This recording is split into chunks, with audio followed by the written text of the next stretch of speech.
Olá e obrigada pela sua audiência aqui na TV Alerj, que nós sabemos muito bem que é uma questão de escolha. E por falar em escolha, todos nós sabemos que nos anos pares nós temos o dever cívico de escolher os nossos representantes. E sabemos também que isso sempre se dá no mês de outubro, à exceção deste ano, quando as eleições foram adiadas por conta da pandemia. Então, excepcionalmente, em 2020, ao invés de votarmos em outubro, vamos às urnas no dia 15 de novembro para o primeiro turno e 29 para o segundo, para então decidirmos quem serão os nossos próximos prefeitos e vereadores. Agora, você sabe quais são as atribuições desses nossos representantes? O que esperar deles depois de eleitos? Para responder a essas questões e mais um montão delas, nós convidamos hoje o cientista político Ricardo Ismael, que é professor do Departamento de Ciências Sociais da PUC, aqui do Rio de Janeiro. Olá, professor Ricardo Ismael. E falar com você, Cláudio, com os telespectadores da TV Alerj. Certamente é uma alegria ainda maior por conta desse início, vamos dizer assim, do processo eleitoral, eleições municipais, que são aquelas que estão mais perto da população, né? A cidadania política, de alguma maneira, começa no município. É verdade, Ricardo. E você que é professor da PUC, cientista político, né? A gente nota que existe assim uma confusão muito grande a respeito da atribuição. Quer dizer, o que faz, qual é o lastro, até onde vai o poder de um vereador e de um prefeito? Você pode dividir, contar quais são as atribuições de um cargo e de outro cargo para a gente? Veja, vamos começar pelo prefeito, né? Quer dizer, o Brasil é um país federalista e que, na verdade, você tem atribuições que são do governo federal, do governo estadual e do governo municipal. Quer dizer, um país federalista ele termina, vamos dizer assim, marcado por um processo decisório e de produção, inclusive, de políticas públicas que é compartilhado, né? Algumas são feitas pelo governo federal, outras pelos governos estaduais e pelos governos municipais. Com relação à prefeitura ou às prefeituras, elas são responsáveis por questões muito importantes no cotidiano das pessoas, das famílias que residem no município. Em primeiro lugar, a educação pré-escolar, educação fundamental, isso fica a cargo das prefeituras. Ou seja, o ensino infantil, o ensino fundamental, que é aquele início, né, da jornada, enfim, dos nossos filhos, daqueles que, vamos dizer assim, vão ser a futura geração desse país, começam aí nas escolas municipais, nas escolas públicas municipais. É claro que com o tempo também, as prefeituras também têm assumido a questão das creches, né? Ou seja, de também ter essa preocupação, principalmente para garantir que as famílias de baixa renda, as mulheres em especial, possam trabalhar depois que passa lá o tempo, né, da gestação e, claro, termina a gestação, esse período inicial. Além disso, tem também uma atribuição muito importante, que é a questão de definir a ocupação e uso do solo urbano. Quer dizer, as prefeituras ficam responsáveis, e claro que toda a cidade brasileira tem muitos problemas relacionados a isso, algumas mais, algumas menos, porque você tem, normalmente, ocupações, você tem, no caso, na cidade do Rio de Janeiro, favelas, comunidades, que precisam, normalmente, de que a prefeitura seja acionada, que ela entre nessa discussão, porque, em muitos casos, ela precisa estabelecer essa questão da regulação da ocupação do uso do solo urbano e até mesmo entrar com a questão de titulação, né, que muitas vezes é muito importante. Fora que, evidentemente, que em vários bairros você precisa ter uma preocupação com as edificações, com as construções, que muitas vezes são feitas de forma irregular, são feitas normalmente em áreas de preservação ambiental. Enfim, você tem que tentar buscar ficar atento a esse tema e que as prefeituras têm assumido isso ao longo dos anos. Um outro aspecto também que é importante, se a gente lembrar, por exemplo, das manifestações de junho de 2013, onde milhares de brasileiros foram às ruas, principalmente das grandes cidades, com a questão da passagem de ônibus, né?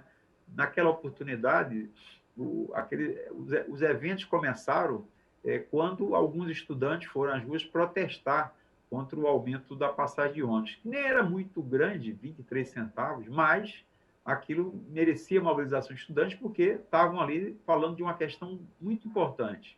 Não é apenas o preço da passagem de ônibus, a qualidade do transporte, normalmente a questão do tempo de deslocamento nas cidades.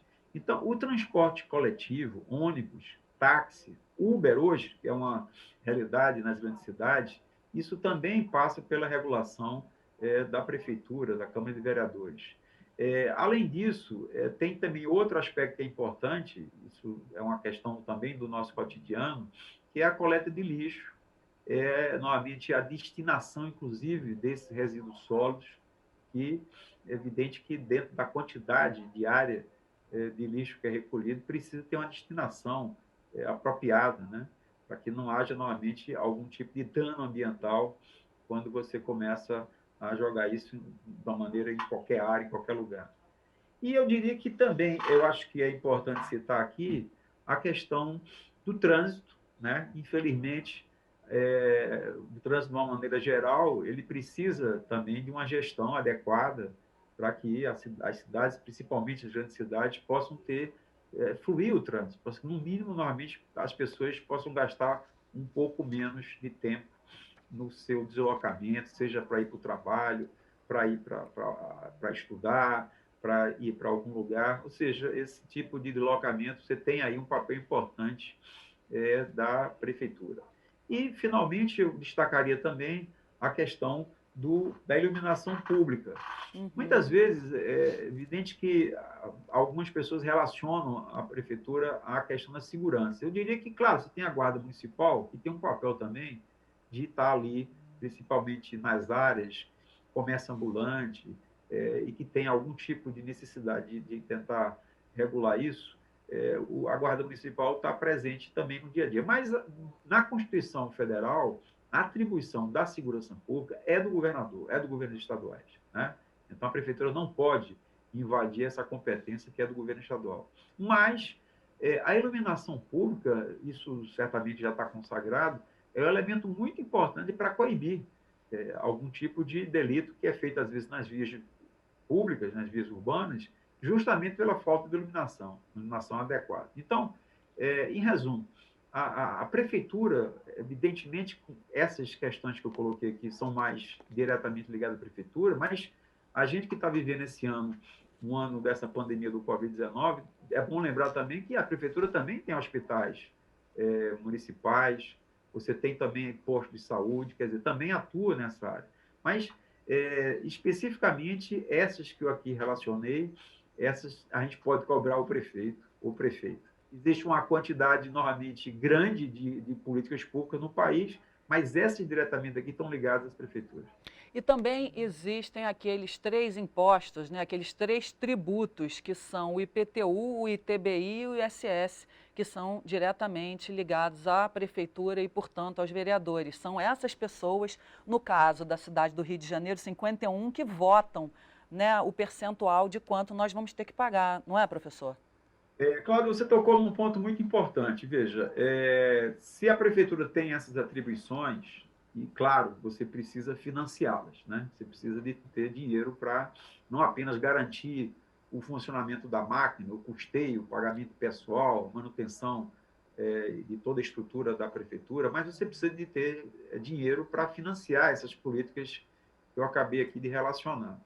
Né, uma coleta de lixo, a questão de ensino fundamental, iluminação pública, tudo isso, hospitais municipais, tudo isso precisa de dinheiro para financiar. E, nesse caso, o papel da Câmara de Vereadores começa a se destacar, porque existe, anualmente, a necessidade de aprovação de uma lei orçamentária.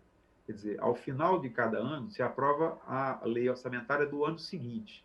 E nessa lei vai se definir não apenas a questão, vamos dizer assim, das várias rubricas, ou seja, das várias áreas que vão ser contempladas com políticas públicas, e aí fixando, inclusive, os valores que vão ser investidos em cada área, mas a gente tem que definir a receita. E quando vem a receita, vem uma coisa que ninguém gosta, que todo mundo, de alguma maneira, reage, que são a questão dos impostos. E como se sabe, é realizado de uma maneira coercitiva, quer dizer, ninguém gosta de pagar imposto, paga porque está sendo obrigado a pagar.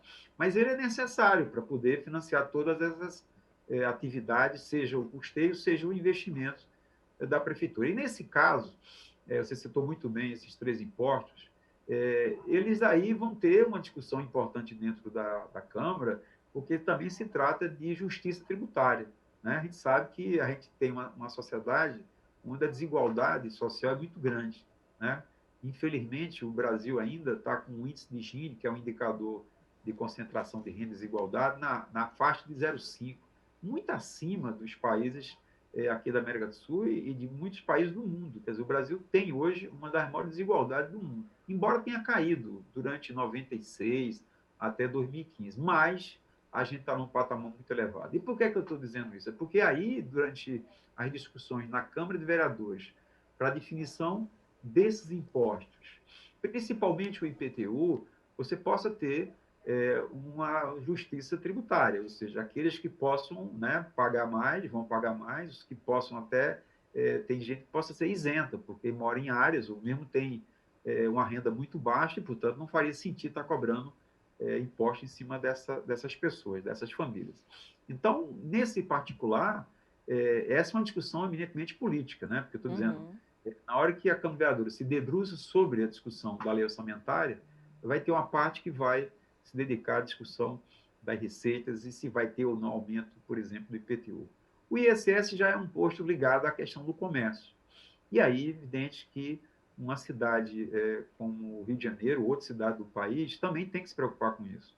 Algumas cidades, alguns municípios, uma pequena observação, eles, na verdade, praticamente não têm arrecadação do ISS e eles vivem do Fundo de Participação dos Municípios, que é uma transferência constitucional estabelecida na Constituição, que é obrigatória da União para esses municípios. Então, isso, na verdade, são municípios pequenos, municípios médios, que praticamente vivem da transferência do Fundo de Participação dos Municípios. Mas não é o caso das grandes cidades, porque essas têm uma arrecadação própria, e aí vem a questão do ISS, que é importante, né? ISS que vai, certamente, atingir muitas pessoas, inclusive profissionais liberais. Ou seja, existe por parte da Prefeitura e aí da Câmara de Vereadores, aí também uma discussão importante, porque também temos aí desigualdade, temos que fazer alguma diferenciação.